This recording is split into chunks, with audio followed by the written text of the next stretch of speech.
All right. What's up, gang? Sorry we're late. Sorry there's no Josh. There's a miscommunication.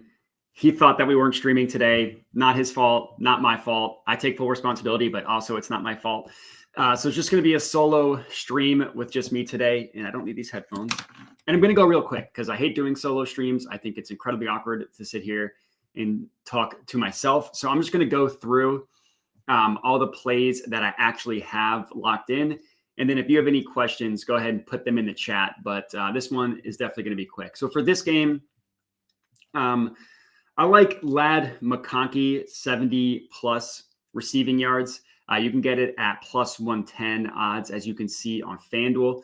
Ladd has been pretty good recently. I mean, he's gone over this number in, in two of the past, or no, he's gone over this number in the last 2 weeks. But more importantly are his target numbers. He's got 9 targets, 6 targets in the last 2 weeks. And honestly, since the Chargers run game has become less and less effective, and as they've played better teams, they've been throwing more and more. Like in the first 5 weeks of the year, they threw the ball like 42% of the time. In the last, or since then, since week 5, that's gone up to like 52%. So they're still generally more run heavy than not, but it's a 10% difference from the first 5 weeks until now. And this Falcons defense has really struggled through the air recently. They're allowing the 4th most receiving yards specifically to wide receivers since week 8. They're also allowing the most passing touchdowns in that stretch as well. So if you wanted to go for an anytime touchdown, we can see what those odds are. I mean, when you're thinking about Ladd McConkey, I definitely think it's way better to do come on, stupid thing won't load, to do yards as opposed to touchdowns, even though he has done a pretty good job from the touchdown perspective, but yards are just way safer. The stupid thing won't load. I don't know if it's my computer. I don't know if it's Ojdam. I'm just getting boned left and right. Come on, man. This is ridiculous. There we go. Ladd McConkey. So if you want to take him for a touchdown, that is plus 175, which isn't a bad price. As I mentioned, the Falcons have allowed the most passing touchdowns since week 8 as well. They've allowed the 4th most passing touchdowns specifically to wide receivers and the 4th most receiving yards. So I like Ladd. If you're going to play that, put a unit on that bad boy. I'm going to enter everything into the spreadsheet at the end of the show because I don't like doing it as I'm talking because it's just awkward watching me type. So I'm just going to do it all at the end. But if you're here listening, then you're going to know when I am betting. Next up, Steelers, Bengals. Those of you that watched my YouTube channel know what I have in this one. It's a George Pickens receiving yards ladder. So I took him, I think the odds might be better now than what I got. So I took 80+ at plus 110. That's currently plus 120. So you can get a better price. And I took 100+ at plus 225. You can now get that at plus 235. So did not get positive CLV on that one, but I still like the play. In my opinion, it's a perfect buy low spot for George Pickens. He hit 80 receiving yards in 3 of the 5 games that Russell Wilson has started. And he's gotten 100 in one of those games as well. But the most important thing for him are the targets. He's got an average of 8 targets per game with Russell Wilson. And because he gets such deep targets, those are like those are really valuable targets from a yards perspective as well. And one of the weeks he missed it was last week. If you remember, that was the Steelers-Browns game played during a blizzard, not a game very conducive for passing. And on the season, Pickens has the 7th most receiving yards in the NFL, but the 2nd highest ADOT of all receivers in the top 10. So again, he gets these deep targets. Bengals have the 6th worst passing defense in the NFL, allowing the 6th most passing yards since week 3. And they can get beat by deep plays. They're not the worst defense, but they're above average in terms of a matchup. They're allowing the 9th highest ADOT, 9th highest deep throw rate, and the 8th highest big play pass rate. And a big play pass is a pass that goes 20 or more yards. So again, they're not the worst, but they're top 10 in terms of giving up big receiving plays. And just look at like what receivers have done against the Bengals all year. 123 to Ladd McConkey, 105 to Jacoby Myers. In the same game against the Eagles, 85 to Devontae Smith, 84 to A.J. Brown, 111 to Zay Flowers, 100 to Terry McLaurin. A lot of big plays given up to wide receivers from the Bengals. So I love the George Pickens passing angle. We have one comment from Josh. Yeah, I love all those. The only one that I didn't actually look into myself was the Higgins, because the Bengals, they played this, obviously it's the same game. But I like Pickens, I like Nico, I like Puka, and I like Saquon Barkley. I didn't bet Higgins myself. I didn't really look into that one that much. I mean, I know he's been really good when he's played, so I don't hate that, but I really like all the other ones. All right, we can move on, and I'll get to my friend, Mr. Crank, when we get to these games. So just I'm not ignoring you. The next game is another one that went out on my YouTube channel, another receiving yards ladder. I also think I got a bad price on this one. Actually, no, I didn't. All right. So finally, we did get some positive CLV on this one. So I took Nico Collins 90 plus, and I took Nico Collins 110 plus receiving yards. So right now, the 110, you can get a plus 200, half unit on that. 90 plus, you can get at plus 104. I put a full unit on that. Yes, this is the third straight week that we're betting on Nico Collins.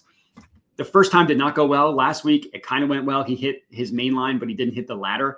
That one definitely felt gross, like because, sorry, my dogs are barking out the window. He ended the game with 92 receiving yards. So he would have cashed the first leg of our ladder that we're taking. It just felt gross because there was a lot of plays where he was open and CJ Stroud just missed him. And then he also had another touchdown on a deep play, maybe like 25 yards or so called back. So it's 2 weeks in a row he's had a touchdown called back.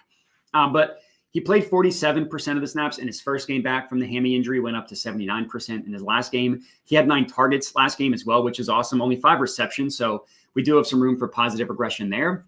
And I mean, Nico's been awesome this year. It's easy to forget because last week he was okay. 2 weeks ago, he barely played. But I mean, if you look at the entire season, including everything, games he got hurt, games he came back, whatever, leads the NFL in receiving yards per game, second in the NFL in yards per route run, only behind A.J. Brown. And A.J. Brown's averaging the most yards per route run, would be like the second most in the last 10 years. I think only Cooper Kupp had more, that crazy year for Cooper Kupp. So he's only behind A.J. Brown, who's having a historic season, and he's fourth in yards per target. He's gotten to at least 90 yards in 4 of the 5 games in which he's actually played, didn't get hurt. The only game I'm taking out is the one game in which he only played 13% of the snaps. He also blew up in this exact matchup against the Jags, who are awful. We had 151 receiving yards against the Jags. Jags have the worst passing defense in the NFL, according to DVOA. Just last week, they allowed Amon-Ra St. Brown and Jameson Williams to each go over 100 yards. The biggest problem with the Jags is they play man coverage at the second highest or the highest rate in the NFL, just depending on what time frame you look at. On the entire season, they play man at the highest rate. If you look at like since week 5, whatever, they played at the second highest rate. Regardless, they played at a high rate. And Nico crushes man coverage. He literally has the best yards per route run in the entire NFL against man coverage. And he's got the 4th best separation score as well. The Jags also have the second lowest pressure rate in the NFL, and CJ Stroud is much better when he's not being pressured. He's also better at home, and they're not at home in this one, but it's not like the Jags have a home field environment that's going to scare CJ Stroud. So I love going right back to Nico Collins. Just feels like we've been right there the past 2 weeks, but it hasn't quite come together. I think that's going to happen in this one. Personally, I would rather take Nico. If I like Nico passing yards, I have to like CJ Stroud as well. I like Nico better because CJ Stroud, I'm guessing, is in like the over 200 passing yards. Not that he's not only going to pass to Nico, but he's definitely going to pass the majority of the time to Nico. And I think it makes a lot more sense to go with Nico than to go with Stroud. And this is being super slow to load, so I can't really, it's hard for me to, there we go. Yeah, I would much rather take Nico for plus money at both 90 and 110 plus than pay like minus 110 for Stroud over 262. Personally, that's what I think. But to answer your question, I do like it. It's just I'd rather play Nico. So we can move on. Cardinals, Vikings. A lot of receiving props I like in this one. That's not the right one. To me, this is just a perfect buy low on fade recent results on Justin Jefferson. Last week, he had his lowest receiving yards of the entire season. He had his lowest targets on the entire season, his lowest receptions on the entire season. And if you look at like the last 3 weeks for Justin Jefferson, those are actually his 3 lowest receiving totals in the entire season. 48, 81, 27 receiving yards in the past 3 weeks. Again, his 3 lowest of the year. Now that 81 number is tied for the lowest, but still the lowest. And so his last 3 weeks, 48, 81, 27. If you look at the beginning of the season, he hit at least 80 receiving yards in all 7 games. and he went 90 plus in 4 of 7 as well. So it does kind of seem like that middle ground is between 80 and 90, but I like going 90 in this one just as like a fade recent results. Again, last week was his lowest targeted game of the year, his lowest reception game of the year, his lowest yards, lowest everything. Jordan Addison blew up in this one. It's just hard to see that happen 2 weeks in a row, especially when you consider how quiet Jefferson has been over the last 3 weeks. Now, the matchup on against the Cardinals is admittedly not nearly as good as you would think. Like the Cardinals defense has been pretty good. They're more middle of the pack than anything. They're definitely not a defense to stay away from. They're just not a defense that you necessarily want to target. So this is more so a fade, this is more so a fade of recent results backing Justin Jefferson than it is really being that confident in that the Cardinals defense is that juicy of a matchup. But yeah, the Justin Jefferson angle in this one I do really like. Next up, I didn't actually bet this one. And I admittedly, I saw Dr. Profit on Twitter with it first, but I do think that Adonai Mitchell is a good play in this one. No Josh Downs, and it's just been a lost year for Michael Pittman. You could go back to him. Like Pittman isn't a horrible price at 49.5 at -112, up to 52.5 at -110. I just kind of like Adonai Mitchell better. He's a big play guy. So like in Anthony Richardson is a big play receiver. So it just takes one pass to get that. And I just think it's a good, again, like Adonai Mitchell hasn't done a ton this year. His film looks good. He just hasn't quite been able to connect. But the Pats defense is a joke. Jonathan Taylor, it's kind of a lost year for him. So I like the Adonai Mitchell. I didn't actually bet this one, so it's not going to make it to the sheet or anything like that. But yeah, I thought it was a good look from Dr. Profit, so I wanted to shout that out. That's not what I meant to do. And this comment is in regards to this one. I didn't say that I didn't like Higgins. I just said I didn't look into it, so I don't have any thoughts. And it's the same thing for Chase Brown. I didn't. He's been really good, and he's playing like basically all the snaps. So without having dug into the matchup, like I don't know what the Steelers are like against running backs or anything like that. Honestly, I'd probably say this one over T. Higgins. But again, these aren't ones that I had done any research in myself. So we can move on to the next game. This one, if it ever decides to load for us, Seahawks, Jets, another receiving props, whatever it is. Today, I just like the receiving props in this one. It's only worth a quarter unit play, but DK Metcalf, if you're Joe Tessitore, is absolutely worth a ladder play all the way up to for him to join the 100 club. It's plus 500. So obviously, like if you play that for a quarter unit, if that, play that very lightly, 0.2, whatever. But I just think that like due is the wrong way to phrase it, but positive regression is going to hit DK Metcalf. So that's like the nerdy way to say someone's due. He's due for some positive regression. It's not like he's been terrible the past couple weeks. But for a boom and bust player like DK Metcalf, he just hasn't had a ceiling game in a while. And who has had the ceiling games is JSN. Last 3 weeks, JSN is at 180, 110, and 77 receiving yards. DK Metcalf hasn't been horrible. Last week, he had 70. The week before that, he had 59. But we haven't really seen him have like the just explosion game that we're used to seeing from DK Metcalf. There was a stretch earlier this year where he hit 100 yards in 3 straight games. It was weeks 3 through week 5. So he hasn't done it since week 5. Of course, he did have like 3 games ago, maybe a little bit more than that, a game against the Falcons where he had 99 receiving yards. I mentioned the Falcons are a good deep pass defense to target. And, the matchup against the Jets, if you look at season-long stats, wouldn't seem like a juicy matchup, but this Jets team is in total free fall.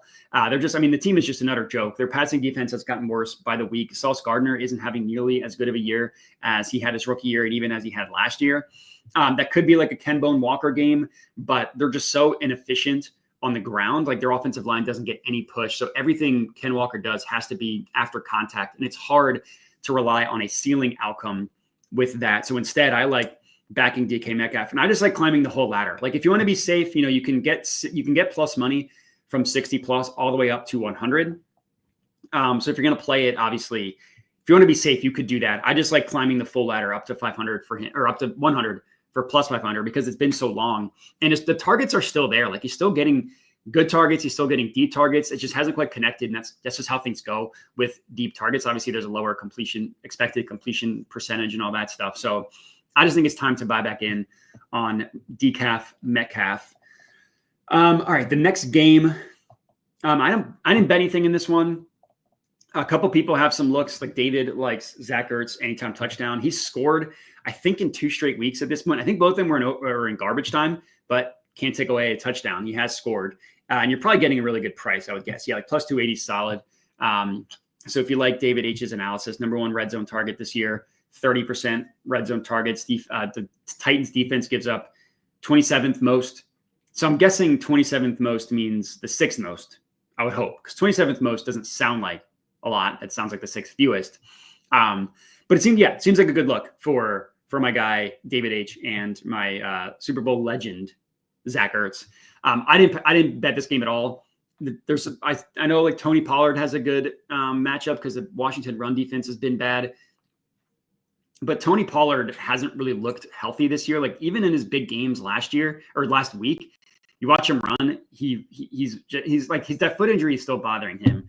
The Tennessee Titans offensive line is similar to the Seahawks. Like they don't get any push, so everything has to be done after the fact, or you get him out in space.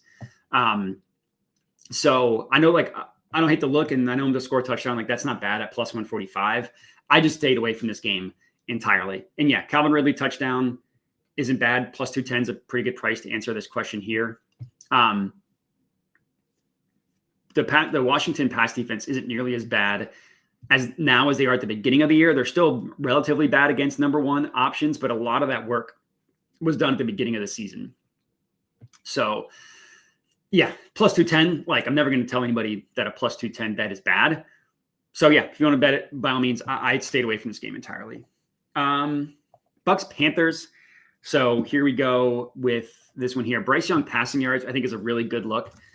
Because I think because Bryce Young has been good since he came back from injury. Like real quick, let me pull up his passing, or not injury, sorry, from when he got benched. I'm pulling it up on props.cash. So his number is 206.5. And let's see, he's hit this in 4 or 2 of his last 4 games. Last week he had 263 against the Chiefs. I mean, he had a rough game against the Giants, 126, but they ran the ball all over the Giants in that one. 171 against the Saints obviously isn't great. And then 224 against the Broncos is actually pretty good, considering the Broncos have a very good pass defense. And the Bucks are a pass funnel. And I mean, just look how low this is, like 205.5 for him to throw for over 205 yards. Like, I think that's a good look. The Bucks, you cannot run on them. They're a pass funnel. They welcome the pass. They shut down what they can do for the run. So I think this is solid. I mean, it's like, I don't think you should, like, you know me, I love to pump stuff up to get plus money. I wouldn't necessarily bet Bryce Young for a ceiling outcome. Like if you want to go 225, that's probably the highest I would go, because he's not the type of guy that's going to throw for 250, 300 yards, especially like their weapons is just disgusting. But his mainline play of 205.5 at FanDuel minus 110, I do think is a really, really good look. So yeah, I didn't bet that one, but I do want to shout out the play here because I think it's solid. All right. Rams Saints. Kamara yards receptions is always going to be good. I think last week I saw this on Twitter. Last week was the first week in a while in which Kamara didn't get 5 receptions. I mean, you're paying like minus 150 for him to get to 5. So then you want to go over 5.5, 6 receptions for plus 125. That feels like a lot, especially for a running back. But then when you go to Kamara, and I can just pull it up real quick on props.cash, so let me just share this tab instead. I mean, just look at what he's done this year. 765, 666, 54. So yeah, last week was the first week since week 2 in which he didn't have 5 receptions. And in that stretch, he only had exactly 5 twice. And the Rams, like, you're going to have to pass on the Rams because the Rams are going to pass on you. And the Saints, and we'll talk about the Saints pass defense. They've been very bad recently. So I do think that they're going to have to run on them. And the Rams, have allowed, looks like the 10th, 9th most receiving yards to running backs. They're more middle of the pack in terms of, they're more middle of the pack in terms of receptions, but Kamara's definitely a receptions guy as opposed to a yards guy. So I really like it. Yeah. I mean, if I'm playing it, I'm playing the over 5.5 for plus money. Of course, I'm not paying 150 or minus 150, but I think that's good. Where I went in this game is like I saw some people ask about it. Maybe it was on Twitter, maybe not in this chat, but it's Puka Nacua receiving yards. It's a high number. I mean, you're paying minus 125 for 80 plus. Then you can go 90 plus for if you give me a second, plus 120. That's what I would do if I'm betting it, plus 120.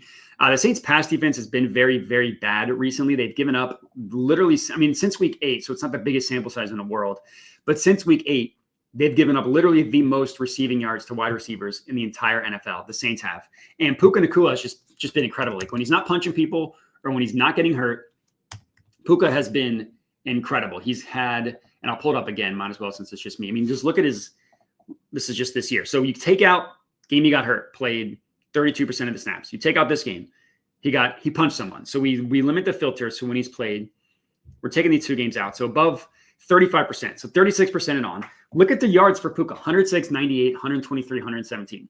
117 against the Eagles. The Eagles have allowed the fewest passing yards to wide receivers per game since week 8, since week 5. Like they've been really good basically since the bye week. So doing it against the Eagles is pretty impressive. Some of that was in garbage time, but also some of that was not. And just look at these stats, 106, 98, 123, 117. It's crazy how good he's been. The targets, 9, 14, 9, 13. So if these trends continue, he'll have nine targets in this one. He played the Saints last year and exploded against them, 164 receiving yards. Obviously, different team, different situation, whatever. Puka's just been awesome this year when he's actually played. And if he doesn't get hurt and if he doesn't punch anybody, we should expect another good game for Puka. So 90 plus at plus 120 is what it was. I think is really, really good. I think that's a great play. Next up is, the best game of the day in terms of the 2 teams. Call me a homer because I'm an Eagles fan, but 2 Super Bowl contenders. AJ Brown is a really good matchup in this one. His yards are really high, 88.5, 89.5, 90.5. Like if you love to do what I do and pump it up 100 plus, you're getting plus 120 odds. So a lot can go wrong when you bet someone 100 plus at plus 120 odds. It's also AJ Brown. He went over 100 last week. He has, like I said, he's got the highest yards per route run on the season. And that number is the second most of the last decade. I'm pretty sure it was only Cooper Kupp that had a higher yards per route run. And that was the Super Bowl year when the Rams won Super Bowl than AJ Brown. I didn't bet it, but I do think it's a really, really good look. I couldn't quite get there. Where I instead went was Saquon Barkley receiving yards ladder. So I took 20 plus. I got 20 plus for plus money. So my bets, and then I'll go to what's on the screen. I got 20 plus for plus 105. Right now you're paying minus 110 for that. That's fine. I got 30 plus at plus 225. You're paying plus 195 for that now. And then I got 40 plus at plus 425. You're getting that now at plus 400. I really like the look on the Saquon Barkley receiving yards. Admittedly, we're not fading recent results here because if you look at his receiving yards the past couple of weeks, he's been really good. Overall, he's hit at least 20 receiving yards in 6 of 11 games, and he's cashed the full ladder of 40 plus in only 3 games this year. But the 3 times he did it were in the Eagles' last 4 games. So the first 8 weeks of the season, he didn't do it. The last 4 weeks, he's done it 3 times. Now, the biggest difference is how the Eagles are answering pressure. I'm an Eagles fan, so I know this very, very intimately. The Eagles haven't really had an answer for pressure, and Jalen Hurts himself has really not been good against pressure this year. If you watch the games, you'll notice a lot of time he's just kind of wandering around with nobody to throw it to, and he either throws it away or he takes a bad sack, or he'll run for negative 2 yards, which technically counts as a sack. The last couple of weeks has been a little different. They've done a nice job. Last week they had a really nice screen design to combat pressure against the Rams. 2 weeks ago, kind of similar. It wasn't a screen, but it was a dump off to Saquon Barkley where they had a ton of deep routes and then Saquon a dump off, and then he took it for 40 yards. Hurts had never thrown the running backs before. So this is a new development. And it's only been the past couple of weeks, as I mentioned, past 4 weeks. But the reason why I'm specifically talking about pressure is because the Ravens have the 5th most pressures in the NFL. Now, their pressure rate is more middle of the pack because they face a ton of pass plays. So admittedly, it's kind of fudging the numbers a little bit, but they like I said, the 5th most pressures in the NFL is a true stat, but pressure rate, they're more middle of the pack, but they do a good job getting pressure. And last week, Eagles played the Rams, who also do a good job getting pressure. Rams are 6th in pressure rate, so they're better from a rate perspective as opposed to a raw number. And Saquon Barkley had 47 receiving yards against the Rams last week. That's point number 1. Point number 2, you cannot run on the Ravens. I bet the Eagles are going to try. and they might have success. But the Ravens are allowing the lowest yards per carry in the NFL, second lowest rushing yards per game in the NFL, the lowest yards after contact, and the fifth lowest adjusted rushing yards before contact. So I like to look at both before and after contact, because if they're not allowing anything after contact and they're top 5 in rushing yards before contact, those are both things, right? You either get contacted before or after. There's nothing, right? And they're top 5 in before contact, number 1 after contact. Very, very good. That's insane, honestly, to be top 5, to be number 1 in both and top 5 or number 1 and then top 5 in the other one. And last week, even if Saquon runs all over the Ravens, last week Saquon ran for 255 yards. He still had 47 receiving yards. But the Ravens, and this is point number 3.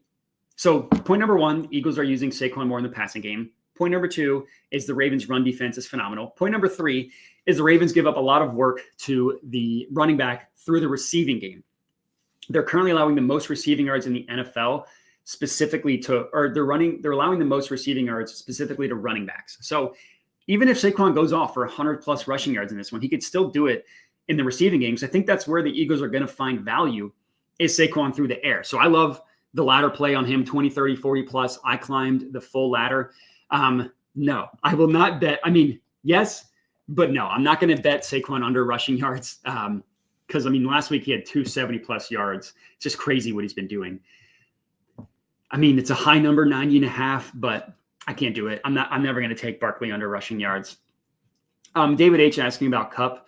I do agree that it'd be a good fade recent results on Kupp. I just think his role is different with Kupp. Kupp is more of like a receptions guy at this point in his career. He's got a lower ADOT, and he doesn't get nearly the same designed work that Puka does. So like Puka, we're the opposite of fading recent results. We're just backing, but he's just been so involved.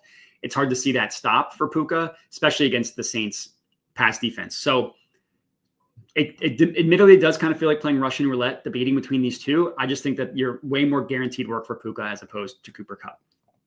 Last game of the day, 49ers Bills. This one's going to be a snow game. So if you like snow games, this is the game for you. It's not really going to be a game for a lot of passing props, I would imagine. So CMC rushing, receiving, or combined. So yeah, go either one or combined. I personally don't like rushing for Christian McCaffrey. I don't think he looks the same physically. I think he's still working his way back into shape. And the Bills are a team you can target through the receiving game. So for me, I would go with receptions for Christian McCaffrey. It's a high number. It's over 4.5. But you're also getting plus 450 odds. For those of you that can bet at Fanatics, this is a smash. Look at this compared to every other book. This is why line shopping is so important.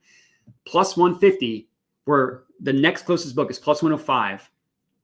Is crazy. And I like the receptions for Christian McCaffrey. Like he's been involved in he's still playing over 90% of the snaps, right? He just hasn't been nearly as effective running the ball, but he's still getting a ton of passing work. Brock Purdy is most likely back for this one. So of the options, rushing / I don't know if that's supposed to say receptions or receiving yards or both or combined, I would go with receptions. That's how I would play Christian McCaffrey, especially if you can use Fanatics. Asking about a Henry over under.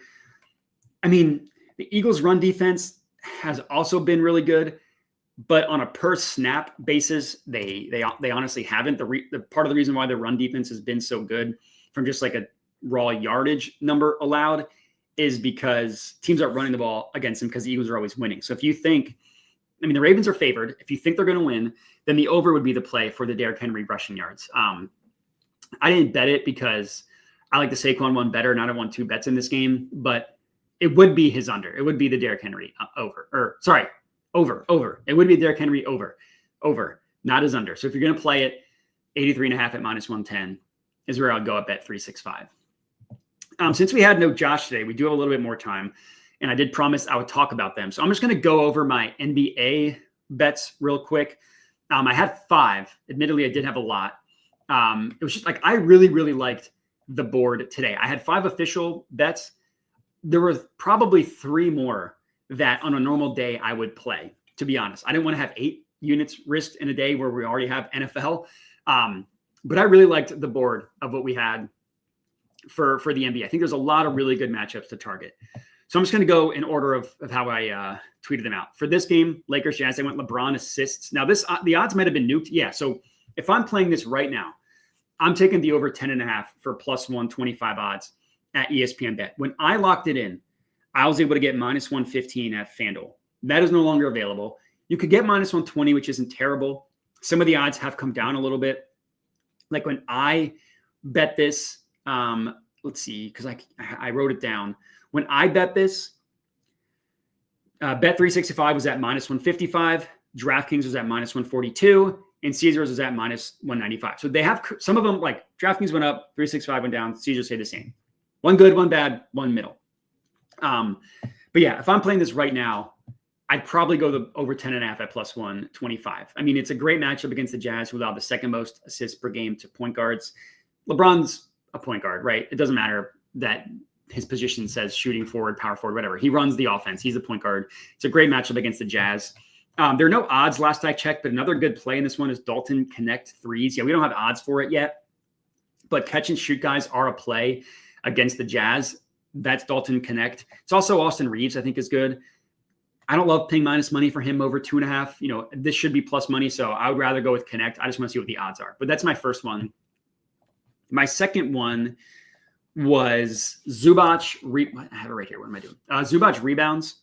So you can still get, yeah, all right. I would still play this over 11.5 at minus 115. I got minus 110. Minus 115 is fine.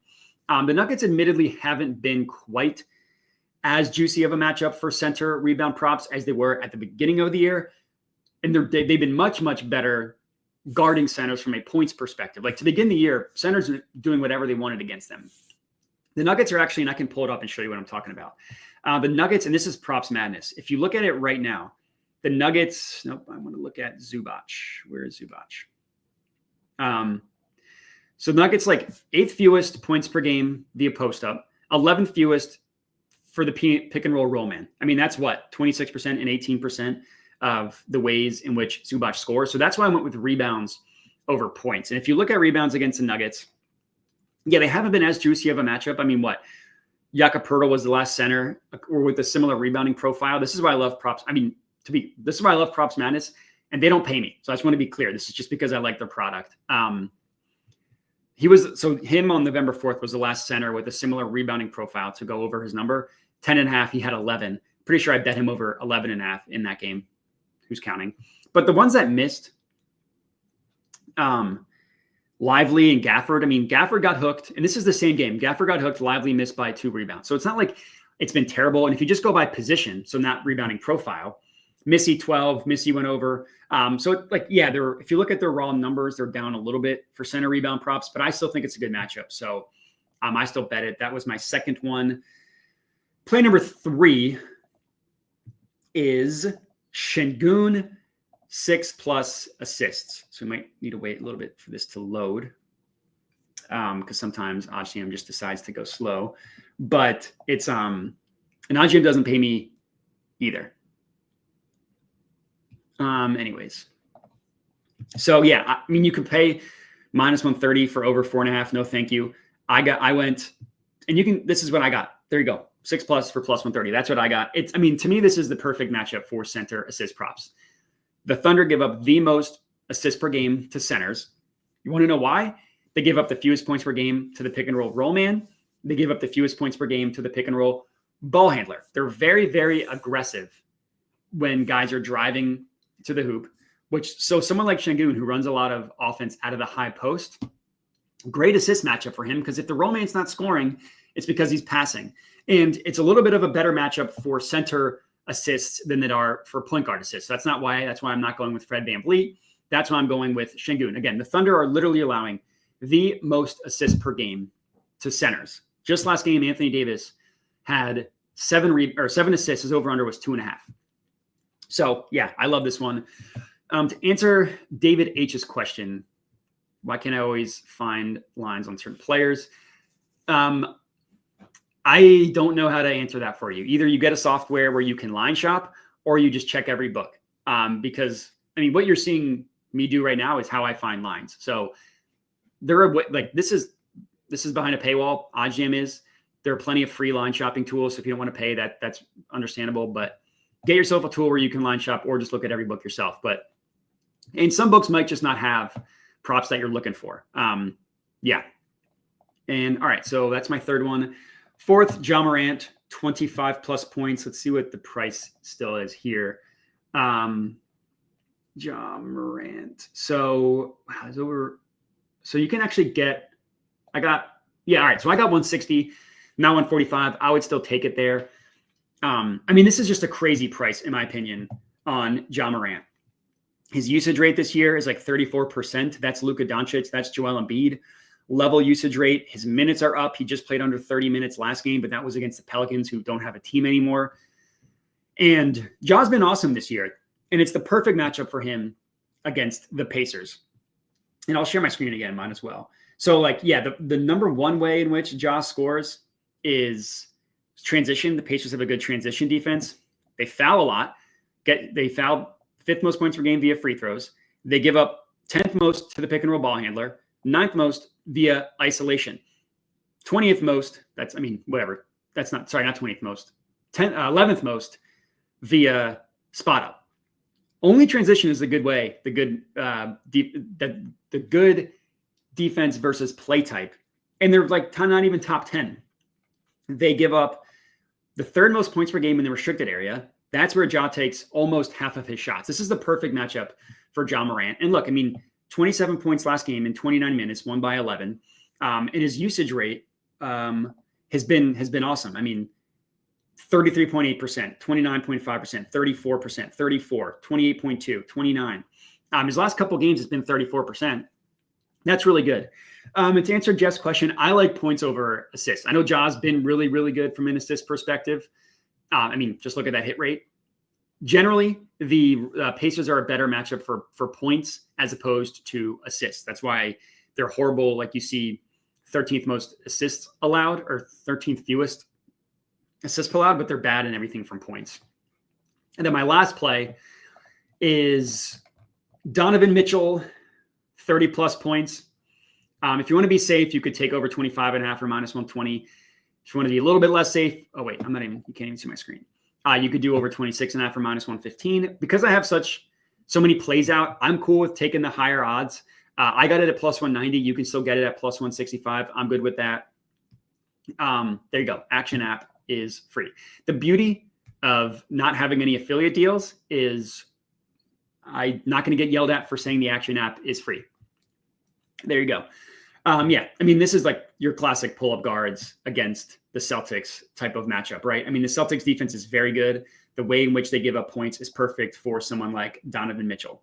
4th most points per game, 5th most actually to the pick and roll ball handler. And then, nothing via spot up. That's fine. Nothing via free throws. That's fine.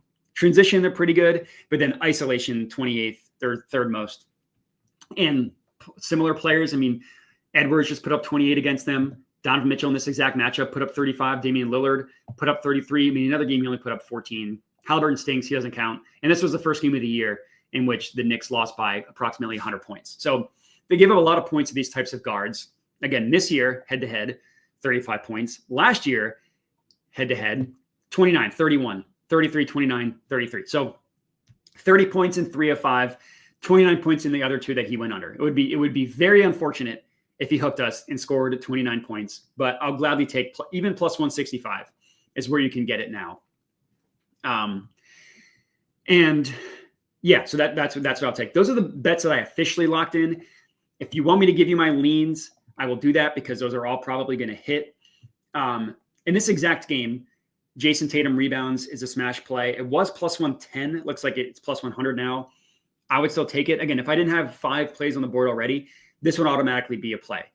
Jason Tatum's hit this in like 5 straight regular season games against the Cavs. He did it in every playoff game except for 1 last year. And if you look at, sorry, I'm talking so fast. I need to clear my throat. And if you look at games in which he played the Cavs with Kristaps Porzingis, because KP missed a lot of these games, guess what? He went over in all 3. It's just a smash play. Like I said, if I didn't have 5 units risked already, I would play this one. I still might because it's such a good play. But yeah, Jason Tatum rebounds is one. Another one that I like, and this is going to feel really gross to a lot of people. and I'm okay with that. It's Chris Paul assists. We've jumped the shark. Like 7.5 assists for him is crazy. Plus 260 odds for him to get to 10 is also crazy. And I understand why. I understand why it's priced the way it is. Because if you look at the last couple games for Chris Paul, which I'm pulling up, if you just give me a second. If you look at the last couple games for Chris Paul, you see 7, 4, and 6 assists. But let's dive into this a little bit. What did he do prior to this 3-game stretch? He went 10 plus in 5 of 6.